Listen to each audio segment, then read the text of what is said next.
মুমিনা নারীদেরকে বলে দাও, যখন তারা বাড়ি থেকে বের হবে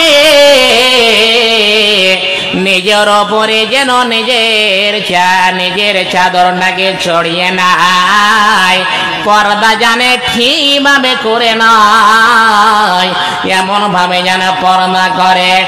নবী হে, তুমি তোমার স্ত্রীদেরকে, তোমার কন্যাদেরকে, মুমিনা নারীদেরকে বলে দাও যেন তারা নিজের ওপর দিয়ে চাদরটা দিয়ে পুরা শরীরটাকে ঢেকে নাই।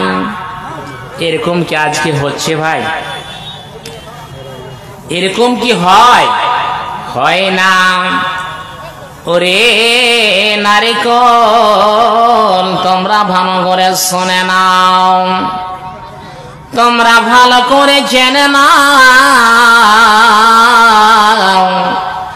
আল্লাহ রাব্বুল আলামিন সূরা নূরের মধ্যে বললেন ওয়ালিয়াদরিবনা বিখুমুরিহিন্না আলা জুয়ুবিহিন্না। আল্লাহ রাব্বুল আলামিন বললেন, এরে মহিলার দলেরা,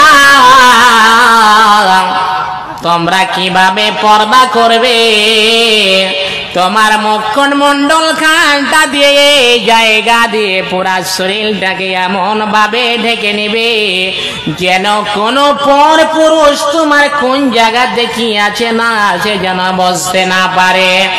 এমন ভাবে তোমাদেরকে পর্দা করতে হবে। নবীর যুগে যখন আয়াতটি অবতীর্ণ হয়ে গেল, তখন সাহাবায়ে কেরাম ওই মহিলার